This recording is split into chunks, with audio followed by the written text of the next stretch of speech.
Chapter 6. Imagination. The workshop of the mind. The fifth step towards riches.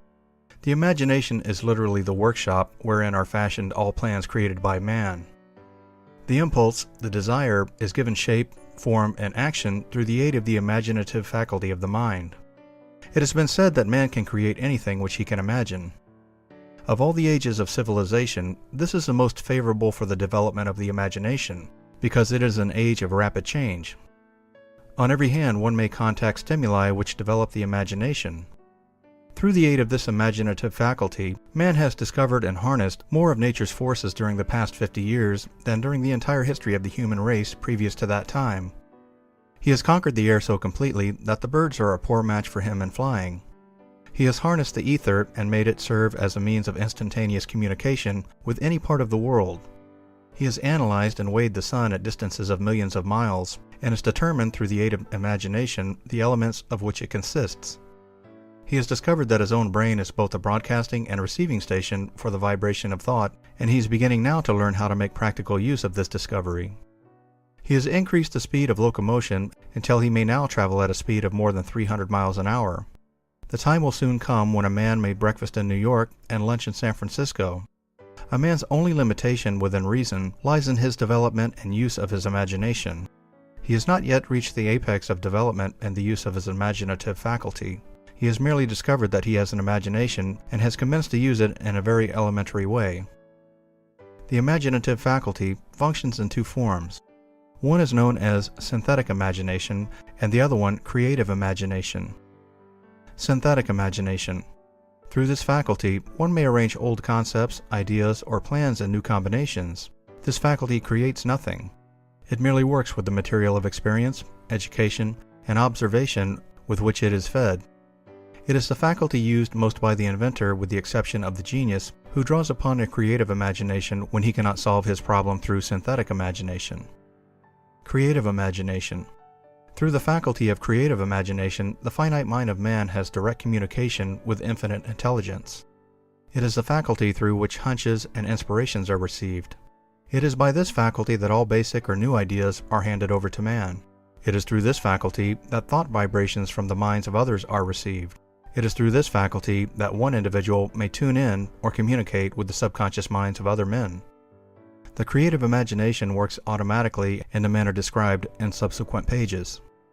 This faculty functions only when the subconscious mind is vibrating at an exceedingly rapid rate, as for example, when the conscious mind is stimulated through the emotion of a strong desire. The creative faculty becomes more alert, more receptive to vibrations from the sources mentioned in proportion to its development through use. This statement is significant. Ponder over it before passing on. Keep in mind as you follow these principles that the entire story of how one may convert desire into money cannot be told in one statement. The story will be complete only when one has mastered, assimilated, and begun to make use of all the principles. The great leaders of business, industry, finance, and the great artists, musicians, poets, and writers became great because they developed the faculty of creative imagination.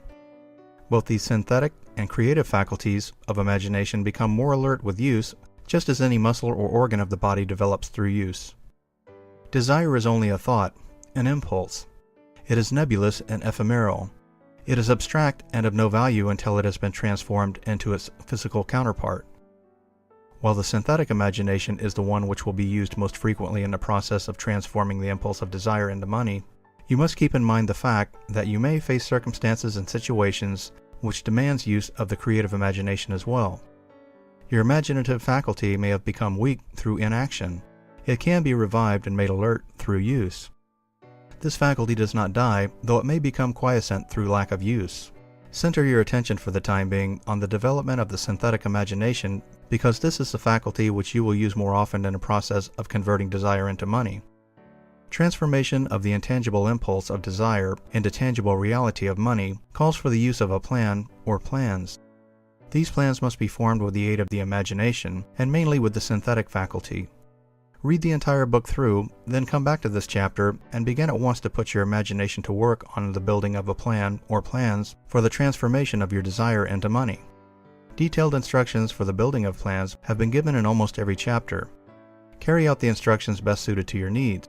Reduce your plans to writing if you have not already done so. The moment that you complete this, you will have definitely given concrete form to the intangible desire. Read the preceding sentence once more. Read it aloud, very slowly, and as you do so, remember that the moment that you reduce the statement of your desire and a plan for its realization to writing, you have actually taken the first of a series of steps which will enable you to convert the thought into its physical counterpart. The earth on which you live, you, yourself, and every other material thing are the result of evolutionary change through which microscopic bits of matter have been organized and arranged in an orderly fashion.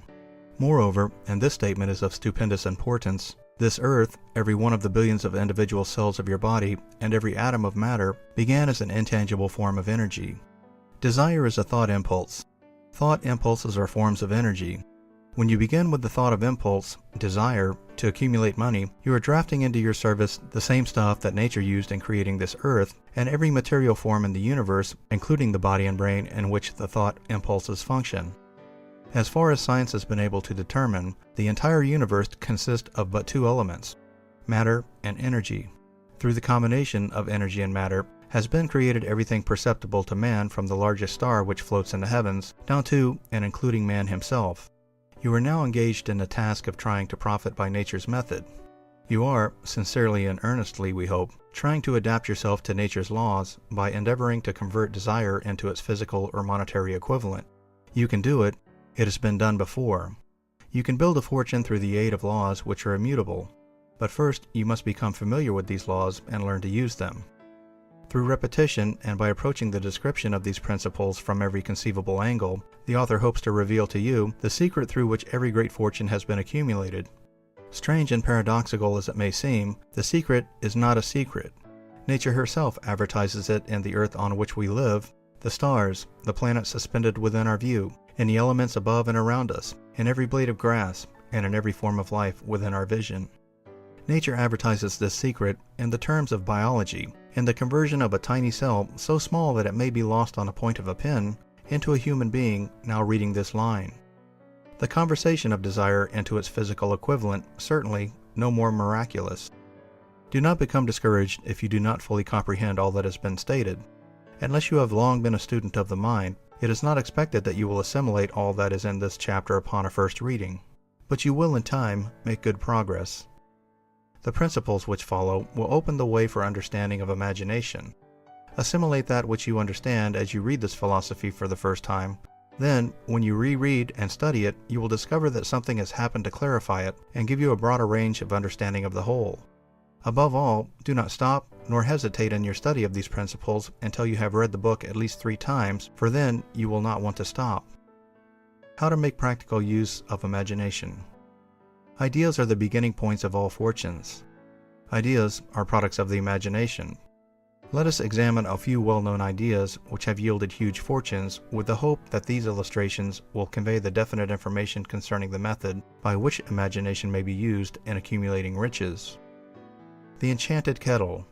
50 years ago, an old country doctor drove to town, hitched his horse, quietly slipped into a drugstore by the back door, and began dickering with the young drug clerk.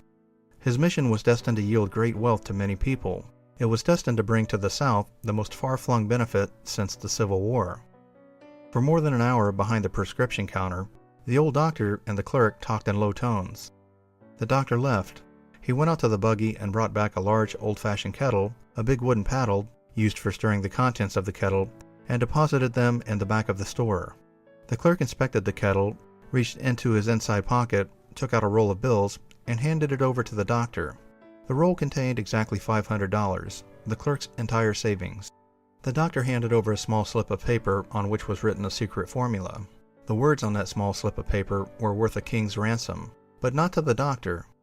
Those magic words were needed to start the kettle boiling, but neither the doctor nor the young clerk knew what fabulous fortunes were destined to flow from that kettle. The old doctor was glad to sell the outfit for $500. The money would pay off his debts and give him freedom of mind. The clerk was taking a big chance by staking his entire life savings on a mere scrap of paper and an old kettle. He never dreamed his investment would start a kettle to overflowing with gold that would surpass the miraculous performance of Aladdin's lamp. What the clerk really purchased was an idea. The old kettle and the wooden paddle and the secret message on the slip of paper were incidental.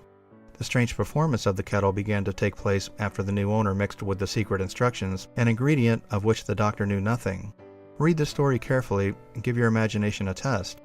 See if you can discover what it was that the young man added to the secret message which caused the kettle to overflow with gold. Remember as you read, this is not a story from Arabian Nights. Here you have a story of facts, stranger than fiction, facts which began in the form of an idea. Let us take a look at the vast fortunes of gold this idea has produced. It has paid, and still pays, huge fortunes to men and women all over the world who distribute the contents of the kettle to millions of people. The old kettle is now one of the world's largest consumers of sugar, thus providing jobs of a permanent nature to thousands of men and women engaged in growing cane sugar and in refining and marketing sugar. The old kettle consumes, annually, millions of glass bottles, providing jobs to huge numbers of glass workers. The old kettle gives employment to an army of clerks, stenographers, copywriters, and advertising experts throughout the nation. It has brought fame and fortune to scores of artists who have created magnificent pictures describing the product. The old kettle has converted a small southern city into the business capital of the South, where it now benefits directly or indirectly every business and practically every resident of the city. The influence of this idea now benefits every civilized country in the world, pouring out a continuous stream of gold to all who touch it. Gold from the kettle built and maintains one of the most prominent colleges of the South, where thousands of young people receive training essential for success. The old kettle has done other marvelous things. All through the World Depression, when factories, banks, and business houses were folding up and quitting by the thousands, the owner of this enchanted kettle went marching on, giving continuous employment to an army of men and women all over the world, and paying out extra portions of gold to those who long ago had faith in the idea. If the product of that old brass kettle could talk, it would tell thrilling tales of romance in every language. Romances of love, romances of business, romances of professional men and women who are daily being stimulated by it. The author is sure of at least one such romance, for he was a part of it, and it all began not far from the very spot on which the drug clerk purchased the old kettle. It was here that the author met his wife, and it was she who first told him of the enchanted kettle.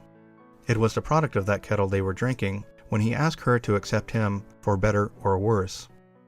Now that you know the content of the enchanted kettle is a world-famous drink, it is fitting that the author confessed that the home city of the drink supplied him with a wife, also that the drink itself provides him with a stimulation of thought without intoxication, and thereby it serves to give the refreshment of mind which an author must have to do his best work.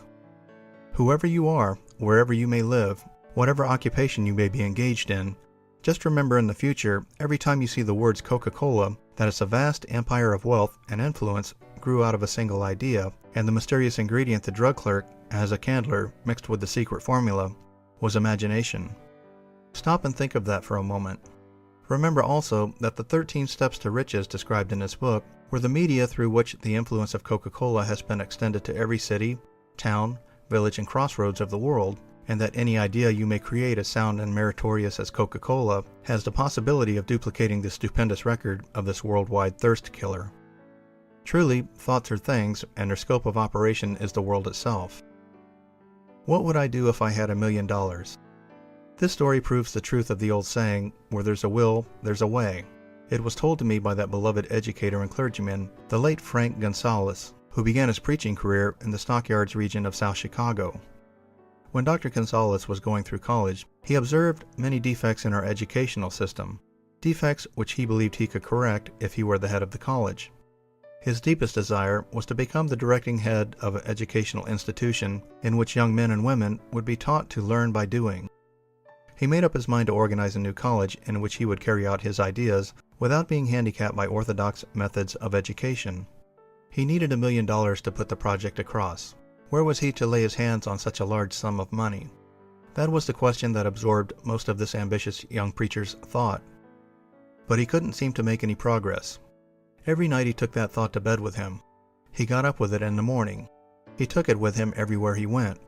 He turned it over and over in his mind until it became a consuming obsession with him. $1 million is a lot of money. He recognized that fact, but he also recognized the truth that the only limitation is that which one sets up in one's own mind. Being a philosopher as well as a preacher, Dr. Gonzalez recognized, as do all who succeed in life, that definiteness of purpose is the starting point from which one must begin. He recognized, too, that definiteness of purpose takes on animation, life, and power when backed with a burning desire to translate that purpose into its material equivalent. He knew all these great truths, yet he did not know where or how to lay his hands on $1 million. The natural procedure would have been to give up and quit by saying, "Ah, well, my idea is a good one, but I cannot do anything with it because I can never procure the necessary $1 million." That is exactly what the majority of people would have said, but it is not what Dr. Gonzalez said. What he said and what he did are so important that I now introduce him and let him speak for himself. One Saturday afternoon, I sat in my room thinking of ways and means of raising the money to carry out my plans. For nearly 2 years I had been thinking, but I had done nothing but think. The time had come for action. I made up my mind then and there that I would get the necessary $1 million within a week. How? I was not concerned about that. The main thing of importance was the decision to get the money within a specified time, and I want to tell you that the moment that I reached a definite decision to get the money within a specified time, a strange feeling of assurance came over me, such as I had never experienced before. Something inside of me seemed to say, "Why didn't you reach that decision a long time ago? The money was waiting for you all the time." Things began to happen in a hurry. I called the newspapers and announced I would preach a sermon the following morning entitled, "What I Would Do If I Had $1 Million." I went to work on the sermon immediately, but I must tell you frankly, the task was not difficult because I had been preparing that sermon for almost 2 years. The spirit back of it was a part of me. Long before midnight, I had finished writing the sermon. I went to bed and slept with a feeling of confidence, for I could see myself already in possession of the $1 million. Next morning, I rose early, went into the bathroom, read the sermon, then knelt on my knees and asked that my sermon might come to the attention of someone who would supply the needed money. While I was praying, I again had that feeling of assurance that the money would be forthcoming. In my excitement, I walked out without my sermon and did not discover the oversight until I was in my pulpit and about ready to begin delivering it. It was too late to go back for my notes, and what a blessing that I couldn't go back. Instead, my own subconscious mind yielded the material I needed. When I arose to begin my sermon, I closed my eyes and spoke with all my heart and soul of my dreams. I not only talked to my audience, but I fancy I also talked to God. I told him what I would do with $1 million if that amount were placed in my hands. I described the plan I had in mind for organizing a great educational institution where young people would learn to do practical things and at the same time develop their minds. When I had finished and sat down, a man slowly rose from his seat about 3 rows from the rear and made his way towards the pulpit. I wondered what he was doing. He came into the pulpit, extended his hand, and said, "Reverend, I like your sermon. I believe you can do everything you said you would if you had $1 million. To prove that I believe in you and your sermon, if you will come to my office tomorrow morning, I will give you the $1 million. My name is Philip D. Armour." Young Gonzalez went to Mr. Armour's office, and the $1 million was presented to him. With the money, he founded the Armour Institute of Technology. That is more money than the majority of preachers ever see in an entire lifetime. Yet the thought impulse back of the money was created in the young preacher's mind in a fraction of a minute. The necessary $1 million came as a result of an idea. Back of the idea was a desire which young Gonzalez had been nursing in his mind for almost 2 years. Observe this important fact.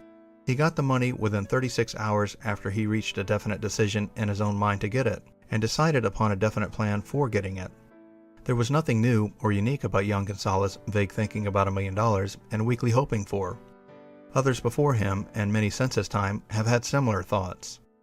But there was something very unique and different about the decision he reached on that memorable Saturday, when he put vagueness into the background and definitely said, "I will get that money within a week." God seems to throw himself on the side of the man who knows exactly what he wants, if he is determined to get just that. Moreover, the principle through which Dr. Gonzalez got his $1 million is still alive. It is available to you. The universal law is as workable today as it was when the young preacher made use of it so successfully. This book describes, step by step, the 13 elements of this great law and suggests how they may be put to use. Observe that Asa Candler and Dr. Frank Gonzalez had one characteristic in common. Both knew the astounding truth that ideas can be transmuted into cash through the power of definite purpose plus definite plans.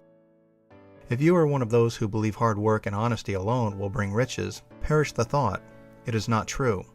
Riches, when they come in huge quantities, are never the result of hard work. Riches come, if they come at all, in response to definite demands based upon the application of definite principles, and not by chance or luck. Generally speaking, an idea is an impulse of thought that impels action by an appeal to the imagination. All master salesmen know that ideas can be sold where merchandise cannot. Ordinary salesmen do not know this, that is why they are ordinary. A publisher of books, which sells for a nickel, made a discovery that should be worth much to publishers generally. He learned that many people buy titles and not contents of books. By merely changing the name of one book that was not moving, his sales on that book jumped upward more than 1 million copies. The inside of the book was not changed in any way. He merely ripped off the cover bearing the title that did not sell and put on a new cover with the title that had box office value. That, as simple as it may seem, was an idea. It was imagination. There is no standard price on ideas. The creator of ideas makes his own price, and if he is smart, gets it. The movie picture industry created a whole flock of millionaires. Most of them were men who couldn't create ideas, but they had the imagination to recognize ideas when they saw them. The next flock of millionaires will grow out of the radio business, which is new and not overburdened with men of keen imagination. The money will be made by those who discover or create new and more meritorious radio programs and have the imagination to recognize merit and to give the radio listeners a chance to profit by it. The sponsor, that unfortunate victim who now pays the cost of all radio entertainment, soon will become idea conscious and demand something for his money. The man who beats the sponsor to the draw and supplies programs that render useful service is the man who will become rich in this new industry. Crooners and light chatter artists who now pollute the air with wisecracks and silly giggles will go the way of all light timbers, and their places will be taken by real artists who interpret carefully planned programs which have been designed to service the minds of men as well as provide entertainment.